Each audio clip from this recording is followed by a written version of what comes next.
Muchísimas gracias, yo los voy a aprender a Bravo. ustedes. Yo he aprendido también mucho de ustedes, Raúl. No te olvides que, como siempre he dicho, un dedo no hace la mano, pero sí con sus hermanos. Eso lo dicen los españoles. Y yo lo he tomado para mí porque siempre lo sentí así. Por eso agradezco, como dije hace un rato, haber sido invitado por ustedes a poner mi esfuerzo junto con el de todos acá para hacer divulgación, intercambio y bueno, sentirse bien. No sé si hay dudas en el auditorio de gente que quiera preguntarme sobre lo que he hablado. Hablando de motivar, porque viste, siempre son las intenciones nuestras y yo las comparto, esta cuestión de enseñar matemáticas motivando cuando no es la disciplina central, por ejemplo, de un ingeniero. Y una cosa te voy a decir, ¿dónde aprendiste? Porque ahí tomé nota, has enseñado análisis 2, análisis de señales, ¿qué enseñabas ahí? Todo lo que es análisis de Fourier, Ah, Fourier. variable Ajá. compleja, análisis de Fourier en tiempo continuo, en tiempo discreto. Bueno, nos quedó también funciones de variable compleja que no podemos dejar de darla y bueno, quedó como que era parte del análisis 3 antiguo, pero también lo usamos ahí, justamente, si después das Laplace, das Fourier, en lo que es integral de Fourier, lo que es la integral de Laplace. Y bueno, todo eso, y vuestra transformada Z. Adelante, Adolfo. Bueno, Eduardo, ¿qué más Sí. puedo decirte de la brillante exposición que hiciste? Lo amena que fue, lo interesante. Solamente tenía interés en conocer dos temas. Cuando te hicieron estos planteos desde el punto de vista del médico del Instituto de Oftalmología, ¿vos sentiste que realmente ellos tenían necesidad de un aporte de la tecnología y de la matemática y la ciencia en general? Esa es Seguro. una. Sí. Y la otra es que me genera una duda, cuando vos tomás esas medidas de los pacientes, ¿son de un ojo, de los dos ojos tienen la misma distancia axial, tienen la misma cobertura, seguro que no tienen la misma curvatura? ¿Cómo se compatibiliza eso? Bueno, voy a la primera. Eso tiene una historia. Este equipo de médicos estaba en mucho desarrollo y necesitaban saber matemáticas, pero te diría, hasta Fourier, transformada de Fourier, para asistir en Estados Unidos a cursos de aparatologías. Entonces, fue ese el primer eslabón de la cadena. El propósito de esta gente que era tan alto, sí, me conmovió, digamos. Así que evidentemente es más que tener la sensación de que ellos tenían necesidad, estaba palmariamente vista, porque ellos mismos querían. Yendo a la otra respuesta, entiendo que este estudio se aplica a cada ojo. No soy oftalmólogo, por supuesto, pero me imagino que en cada ojo, bueno, tendrá, si uno es un poquito más corto que el otro, tendrá que corregir y ponerle el cristalino que corresponde en cada ojo. Cada uno. No me parece que sea un problema. Pero bueno, sería lindo que a lo mejor estuviera alguno de ellos para contestar mejor las preguntas que tengan relación con las discapacidades de la vista. Gracias, Eduardo. Bueno, Eduardo, muchas gracias por esta charla tan linda que nos has dado, como todas las que nos diste. Muy interesante, muy amena también, como dijo Adolfo. Así que me gustó mucho. Yo, bueno, desconozco el tema específico médico, pero te quería preguntar, porque me quedaba una duda. Si uno pensara, por ejemplo, una lente de un vidrio, un cristal, ¿no es cierto? Que vos conocés la curvatura, podés calcular la distancia focal, podés compararla con la longitud del ojo y eventualmente en un paso calcular cuál es una lente que tendrías que colocar para corregir esa distancia. ¿Por qué acá hay que hacerlo de manera así, digamos, interpolando datos, digamos, a causa del cristalino, que no apareció ahí? Vos tomaste la curvatura y la distancia, la longitud, digamos, del ojo, ¿no? Sí, sí. Pero hay otras cosas dentro del cristalino, su conformación, sus características que no aparecieron. Es por eso que esa dispersión que hay, No, lo que pasa no es sé que si entiende. ellos me explicaron que una cosa es calcular un anteojo que se pone a lo mejor a 2 centímetros de la córnea. Hablando de 2 centímetros más ya es otra cosa, ¿no? Que en combinación con el cristalino que el paciente tiene, si es que no está con catarata, y que haya que reemplazarle el cristalino. Ajá. Una vez que tenés que reemplazar el cristalino, ahí tenés que poner la lente intraocular, en lugar del cristalino. Esa es la cosa. Entonces, ahí ellos me daban datos sobre, referidos a ese tipo de cirugía. Todo lo otro yo lo desconozco, es material del médico.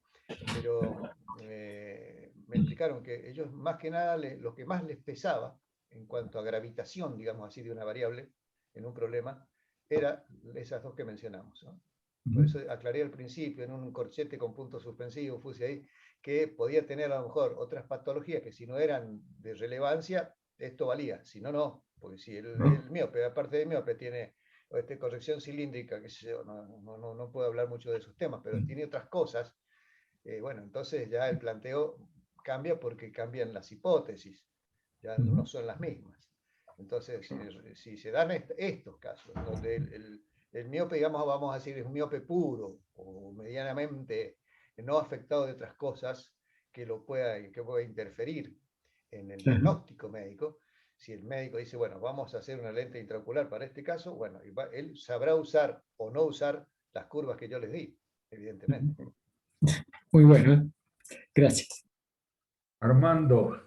Yo quiero rescatar de la charla de mi amigo Eduardo, el ajuste de curva que ha hecho Eduardo brillantemente, son para los datos geométricos que estaban. Sí, habría posiblemente, no tengo ninguna duda, que si los médicos hubieran aportado datos de las características que estamos hablando, el ajuste tendría que entrar a lo mejor con más variables.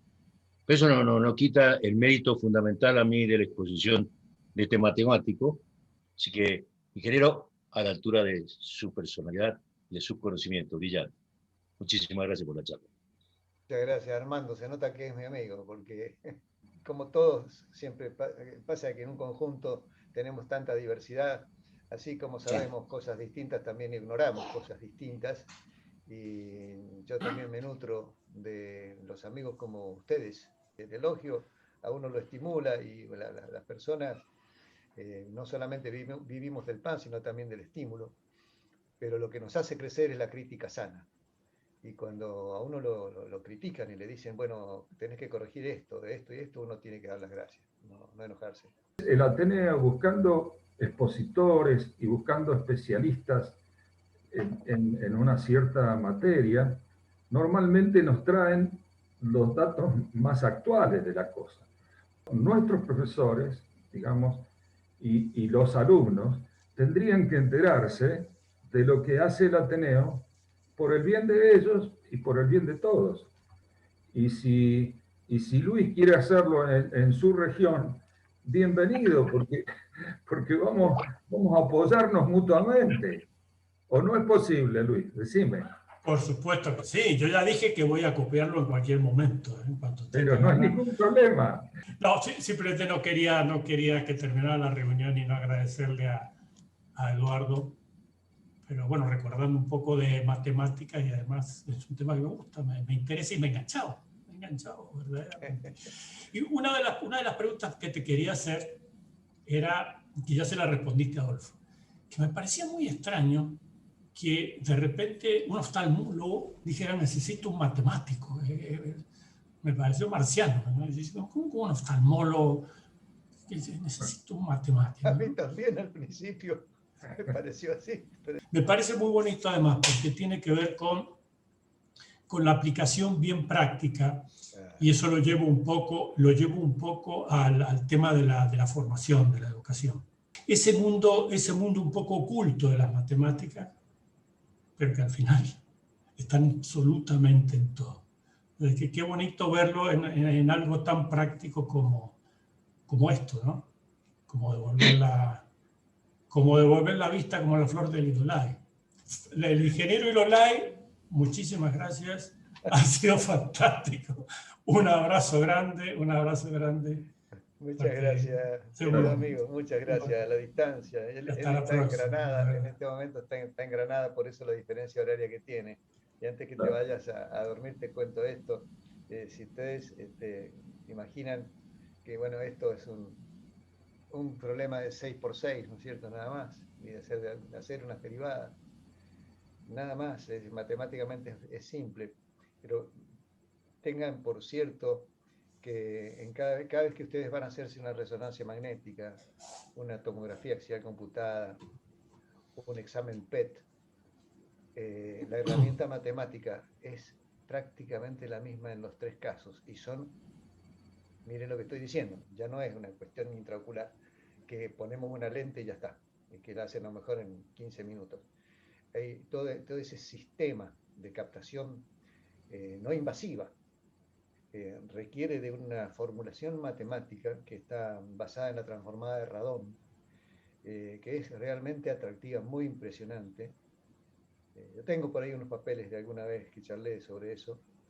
Y bueno, lo que quiero decir no es autorreferenciarme en esto, sino que la matemática está metida en todos lados, en casi todos lados, y en forma casi subrepticia, diríamos así, porque no se sabe, no se conoce, y francamente, junto a la física y, bueno, y a las ciencias humanas, que nos complementan y nos ayudan a vivir, son realmente dignas de ser conocidas más, no digo en el estudio de la matemática, sino que en cierto modo estamos en deuda porque ha quedado en la oscuridad, y por eso es que los chicos, no digo el caso de tu niña, que es el caso de muchos chicos que dicen ¿para qué las tablas? Pero en ingeniería misma me dicen ¿para qué esto? ¿Para qué? Sin embargo, si se supiera un poco más de lo que la matemática hace por nosotros, yo creo que sería más justo. Te mando un abrazo. Bueno, Victorio parece que se ha quedado con ganas de decirte algo, y levantó la mano también nuestra querida Alicia Seltzer.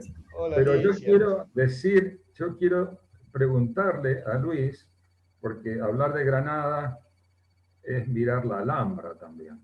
Si ahí hicieron algunos cálculos matemáticos de esa bellísima construcción.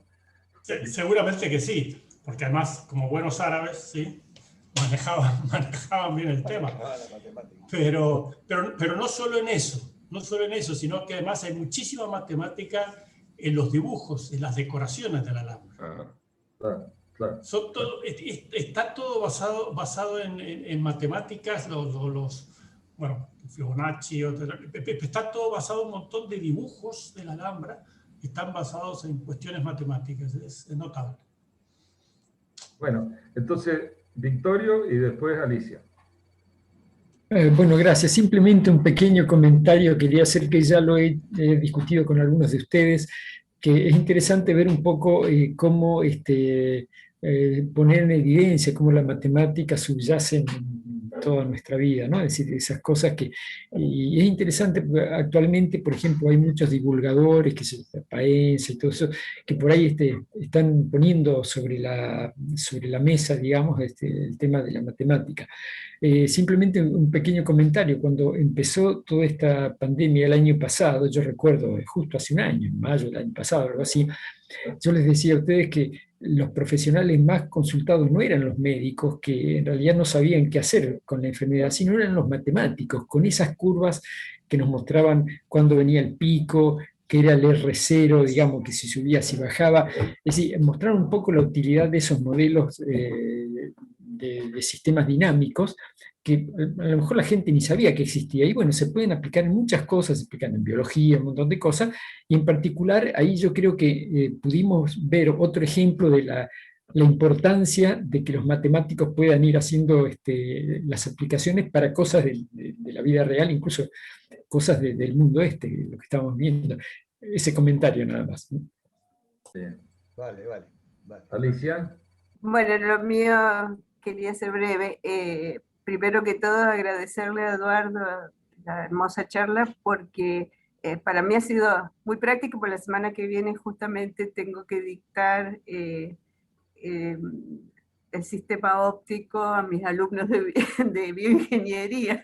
Entonces, la biología y las matemáticas y toda esta, o sea, esto me da letra para entusiasmar a mis alumnos para que hagan esta interacción entre ciencias que parecían que están alejadas, pero la biología es muy matemática, o sea, no es ajena, sino que depende de cada vez hay mayor cantidad de problemas que se resuelven con la mirada del matemático, los problemas biológicos, ¿no? Eso es indudable, que cada vez hay más interacción entre las ciencias que nosotros tradicionalmente las manteníamos como separadas, ¿no? En compartimientos estancos. Eso tenemos que hacernos a la idea de que ahora no es tanta la distancia entre los conocimientos. Y nuestros alumnos tienen que empezar a pensar en sistemas menos rígidos y con más interacción de saberes, digamos, de distintas disciplinas. Eso es una pequeña observación. Y la otra pregunta, más específica de lo que explicamos, si recuerdo bien, todo este modelo de análisis que es predictivo, ¿no? Y que ayuda a los médicos para poder hacer mejor ajuste de la colocación del lente en el lugar que corresponde, supongo que es la finalidad de esta ayuda, de esta herramienta que diseñaron ustedes que se aplicó para que ellos puedan calcular con mayor precisión dónde iban a colocar el cristalino. Eso es lo que yo entiendo, la lente interna, ¿no es cierto? No, en realidad... ¿Y me corriges? Sí, no es predictivo. Es muy determinístico y está basado en datos. Claro, por eso, justamente, pero para saber exactamente, es una herramienta para que ellos puedan actuar con más precisión. Exacto, esa es una herramienta para que el médico, en lugar de estar diciendo, bueno, a ver, a lo mejor él tenía algún registro, una serie de datos anteriores y por interpolación entre un caso y el otro se manejaba y más o menos andaba bien. En ese más o menos andaba bien, ahora nosotros tenemos lo hacen con más matemática para que dice, bueno, a ver, para que sea más preciso, justamente. ¿Por qué? Porque el comportamiento de los ojos, ¿no es cierto? En función de las dos variables que hemos hablado, no de otras más, porque obviamente están fuera del caso, tiene un rumbo, como cuando marcamos los puntos que estaban bien alineados, tiene, porque el ojo no se comporta como el hígado, funciona como ojo por algo. Entonces, cuando la cosa tiene una lógica, aunque sea un poco difícil de desentrañar, pero tiene una tendencia, tiene una manera de ser interpretada. Entonces, ahí ponemos, en este caso, una superficie, en lugar de una curva en el plano, ahora una superficie en el espacio que pasa por entre medio de los puntos con el menor error cuadrado. Pero en ese caso le estamos dotando de una herramienta para que el médico se saque de encima esa incertidumbre, de decir, bueno, a ver si capaz que me estoy equivocando, pero sí sé que estaba por ahí. En ese más o menos, bueno, la matemática tiene eso, ¿no? La matemática no es más o menos, la matemática es eso. Entonces, una vez que tenemos la ecuación, bueno, vamos a confiar mejor en que el número que nos da va a estar más seguro cerca del valor cierto. Lo demás ya depende más circunstancialmente de un problema que evidentemente tiene otras variables más, que a lo mejor pesan menos que las dos que mencionamos, pero bueno, si pudiéramos, como dijeron antes, contar con una matemática tan amplia que pueda manejar 400 variables, bueno, hombre, ahí está, eso era el punto de mi pregunta. La posibilidad de aumentar el número de variables, porque ustedes cuando hicieron, no sé, si fue un grupo o fue... no, lo hice en soledad. En soledad, cuando usted hizo esa medición, usted confió en los datos que le daban de la medición, como que eso no era parte del trabajo porque la medición ya venía hecha con el equipamiento y la metodología. No, la medición es confiable porque los aparatos de oftalmología hoy en día Exactamente, eso se hace, la longitud, la distancia del eje y todo eso ya viene confiable, claro. El problema era que el médico dice, bueno, ¿qué hago cuando tengo este ojo de tanto largo y que tiene esta curvatura así? ¿Qué lente pongo? Claro. Cuando son miopes medios, hay una fórmula que tiene un nombre, SRK-T, ese es el nombre que tiene. Esa fórmula anda fenómeno. Pero para miopes altos no existía una fórmula tal como esa. Entonces, yo lo que lo pienso desde el punto de vista en que las longitudes esas deben tener una especie de tabla de dónde se toma, porque al ser la córnea curva, y la córnea es una superficie muy irregular, no es igual en todas las personas, es sumamente variable el punto donde se debe tomar no sé si eso lo comentaron con los oftalmólogos. No, el punto que ellos toman es la parte apical, la parte más anterior de la córnea. Pero hay córneas absolutamente irregulares que no tienen una parte apical definida. Perfecto, pero si no tienen un dato cierto de la curvatura, ese dato se descarta para hacer el análisis, porque si no es confiable, por eso decía al principio, no sé si fui claro, que yo tenía más de 100 datos, pero yo descarté los datos que podían traer dudas. Exactamente, eso es lo que quería saber, cómo porque meten ruido matemático. Exacto. Si yo tengo un paciente que se corrigió, pero quedó con un error de +3, y bueno, ¿para qué voy a usar ese dato? Si tengo 105 o tengo 100, y tengo 100 seguros, y los otros 5 son medio dudosos, ¿para qué abundar en 5 que me van a meter ruido? Entonces, esos datos no intervinieron en el análisis. Porque esa era mi duda. Que hay, como en todos los casos, no hay un método que sea la panacea y que te resuelve cualquier cosa. Lo sabemos incluso los matemáticos cuando queremos resolver integrales. Las integrales, muchas tienen solución, otras son complejísimas de resolver y otras no tienen solución. No hay un solo método para resolver integrales. En lo que es prospección de suelos, por ejemplo, para hidrocarburos, que es lo que a mí me tocó, hay un método dominante que es el sismográfico, pero hay otros que se complementan. No hay uno que diga, acá hay hidrocarburos. No. La última palabra la tiene el trépano. Y así, no hay panaceas. Esto que yo he explicado es una herramienta que ayudó a un tipo de patología, si es que se puede llamar así, o defecto, para cuando el defecto es manifiesto y entra dentro de la casuística y de las hipótesis del problema.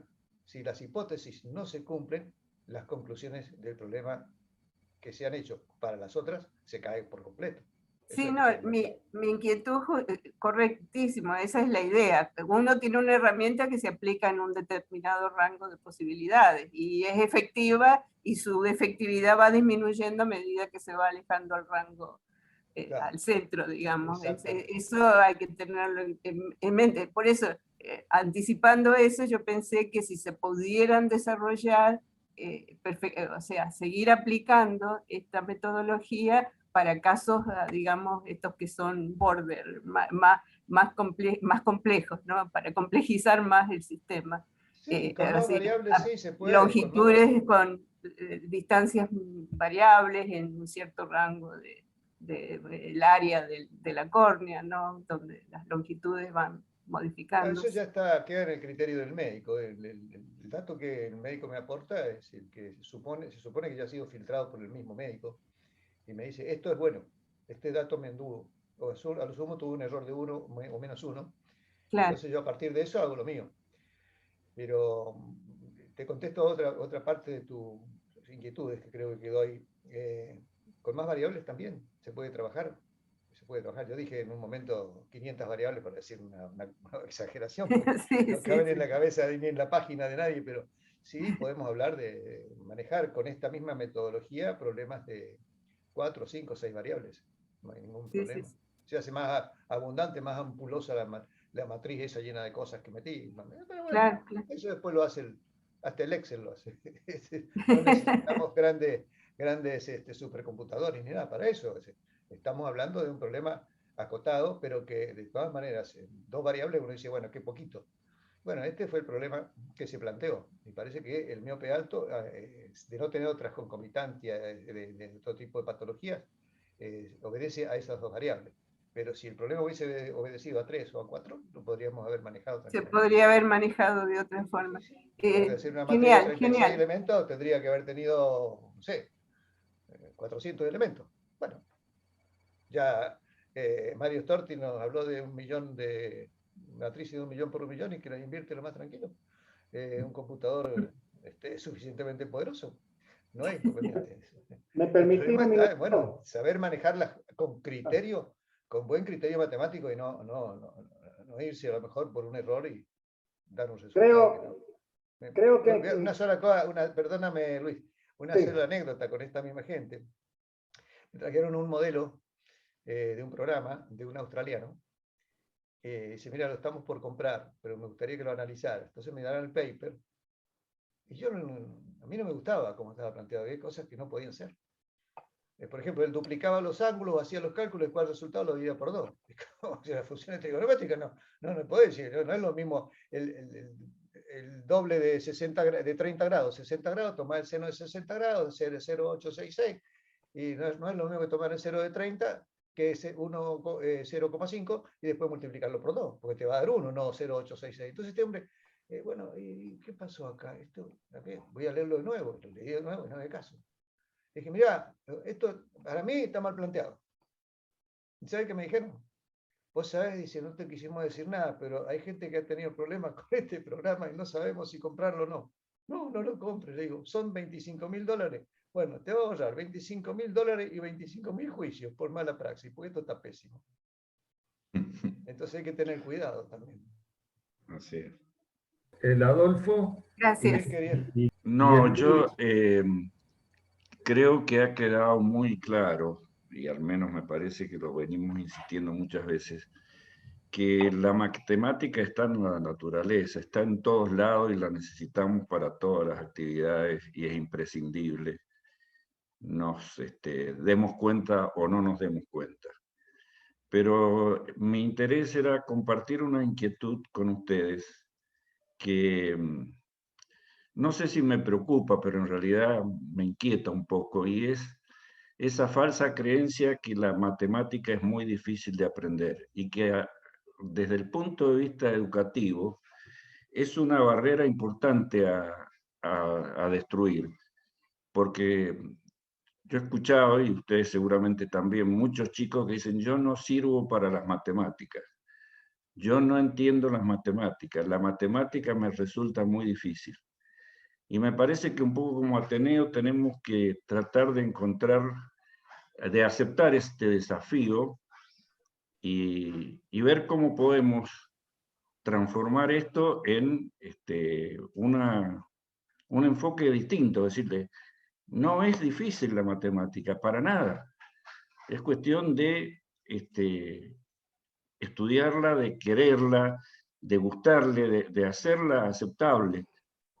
Pero lamentablemente yo al menos he fracasado en ese intento. Entonces, no sé si podemos como Ateneo estamos en condiciones de aceptar este desafío, porque me parece que sería una contribución importante.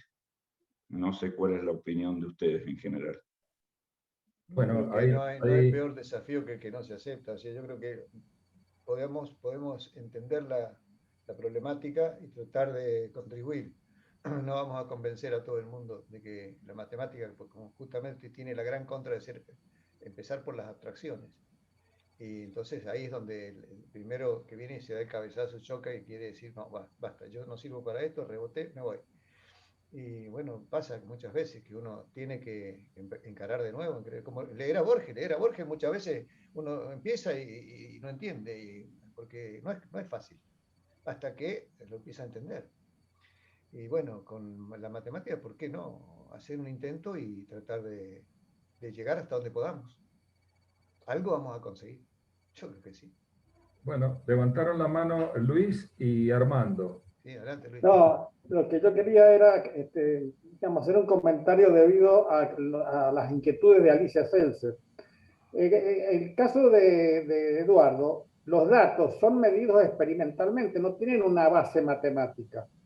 Son datos que se juntaron y lo que ha hecho el valor del trabajo de Eduardo es darle una predictibilidad, y por eso me parece interesante tu pregunta, Alicia, que para que el oftalmólogo, dentro de esos casos, obtenga el mejor resultado. Pero no son, son datos de experimentación. Ellos midieron con sus aparatos oftalmológicos la distancia, digamos, y la curvatura de la... Bueno, así que, y se podría hacer, de acuerdo con los datos que uno tenga, matemáticamente se puede hacer de todo. Y yo, un poco se me adelantó Adolfo, quería comentar también el valor de la matemática, porque el problema grave con la matemática que es que no se sabe para qué sirve. O sea, hay un complejo de que la matemática es algo complicado. Cuando Eduardo propuso esta aplicación que él hizo por la oftalmología, me parece muy acorde con los fines del Ateneo, que es divulgar estas ciencias duras. Y ver que se puede aplicar la matemática a cualquier cosa. El mundo está regido por la matemática, en definitiva. Entonces, lo que tenemos que hacer es hacerle perder ese halo de dificultad. Claro, de misteriosa o de dificultad, que la matemática no se sabe para qué es. Lo propuso, no me acuerdo si Luis Rodán, que a su hija le había enseñado prácticamente para qué servía la matemática. Y yo creo que ese es uno de los, digamos, objetivos de este grupo. Aparte de aprender nosotros, porque a mí me encanta la matemática, es para que la gente que pueda tener acceso a nuestras charlas también les guste la matemática y sepan cómo que se puede aplicar a cualquier cosa. Así que yo, Eduardo, además está decir que yo no soy muy halagador, pero desde ya te felicito por la charla. Así que, bueno, esa era mi participación. Muchas Le damos la palabra a Armando. Armando, ahora vos. Sí, no, muy simple. Luis lo puso también en negro sobre blanco. El ejemplo de Luis fue brillante. A lo que hay que apuntar son a todos los ejemplos que rápidamente explicamos a la gente que la matemática soluciona los problemas, ¿no es cierto? La necesidad de medir una distancia conociendo la altura de un edificio y la distancia de donde la estamos mirando. O sea, se aplica siempre. Entonces tenemos que poner caballo delante del carro, explicarle a la gente que va a aprender algo para poder resolver todo tipo de problemas. Y esto no lo hacemos, Y volvemos a tocar una de las cosas de los problemas que tenemos como nación, diría yo, ¿cierto? No, yo creo que tenemos un serio problema y los invito a que trabajemos muy fuerte sobre esto. Por favor, es terrible lo que nos está pasando. Así que creo que hemos puesto el dedo en la llaga. Aprendamos matemática porque vamos a aprender a pensar mejor. Fundamentalmente eso. Así que yo voto porque nos pongamos como Ateneo a pensar seriamente cómo podemos mejorar esto, ¿no? Gracias. Levantemos el Bueno, permítanme preguntarle a Susana Seckman si te ha gustado la charla, a pesar de que vos venías de Jorge Luis Borges, y entonces la opinión tuya es muy valiosa para nosotros. Bueno, para mí es mi marido, yo soy esposa de un ingeniero, así que hizo la carrera, cuando nos casamos él hizo su carrera, así que yo estuve escuchando todas estas clases de matemáticas y de análisis y todas las materias y estadísticas, así que un poco de costado me interesa el tema. Además, las matemáticas también están aplicadas a las artes, sin ir más lejos, Da Vinci, que también era un gran matemático. Así que pienso que es aplicable a muchas cosas y es un lenguaje diferente. A mí, o sea, para mí no es muy entrañable porque lo desconozco, pero como me gusta aprender y me gusta escuchar, para mí son aportes estos que voy incorporando desde cualquier punto de vista. Así que me encanta porque estar rodeada con gente que piensa para mí es muy valioso, eso es lo que valoro. Y les agradezco mucho que me hayan permitido estar acá en este panel. Gracias a todos. Bienvenido siempre. Gracias, muchas gracias, Eduardo. Realmente me encantó porque sos un buen didáctico. No es fácil. Yo estoy haciendo muchas clases vía Zoom de distintas disciplinas y difiere mucho digamos, la persona que dirige la clase, cómo la transmite. Hay profesores a los cuales a mí personalmente me aburren, me alejan en vez de hacerme interesar.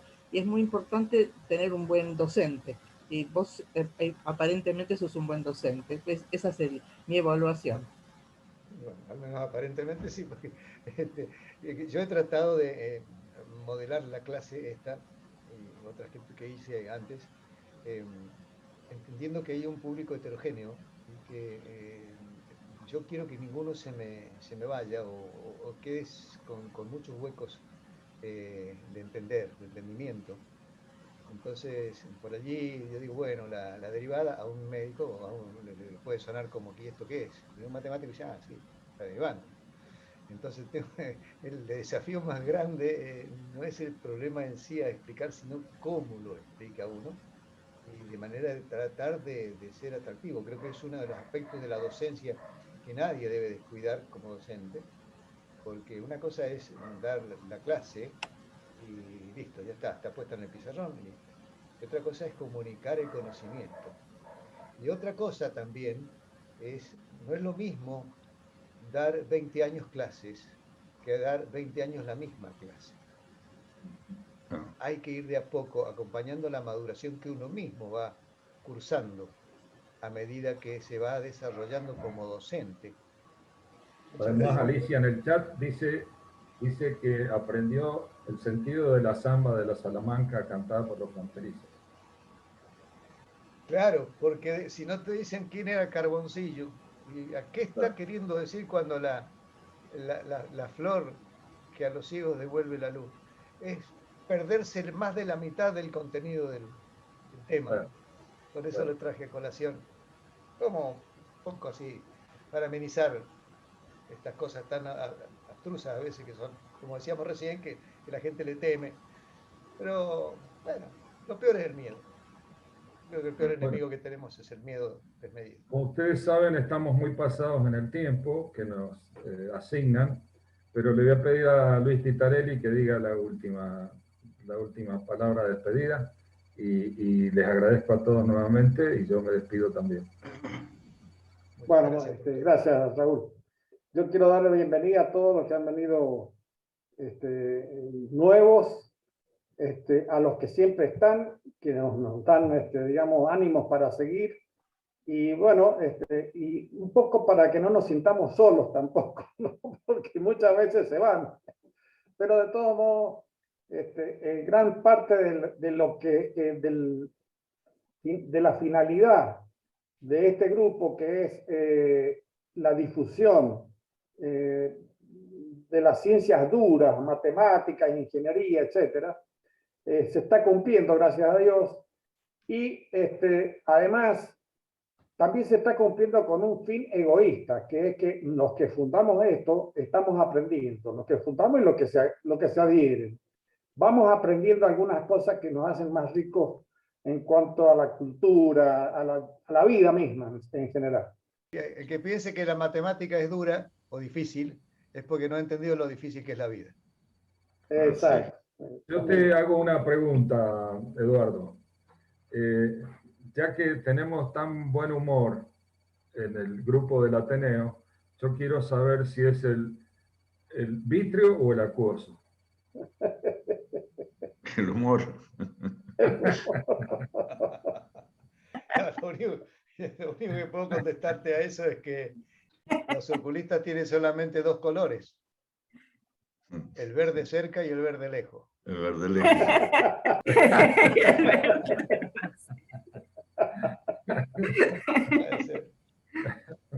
Bueno, les mando un abrazo a todos. Muy bien. Chao. Nos veremos en la próxima. Chao. Adiós. Gracias por todo. Hasta luego. Gracias a vos, Eduardo. Gracias.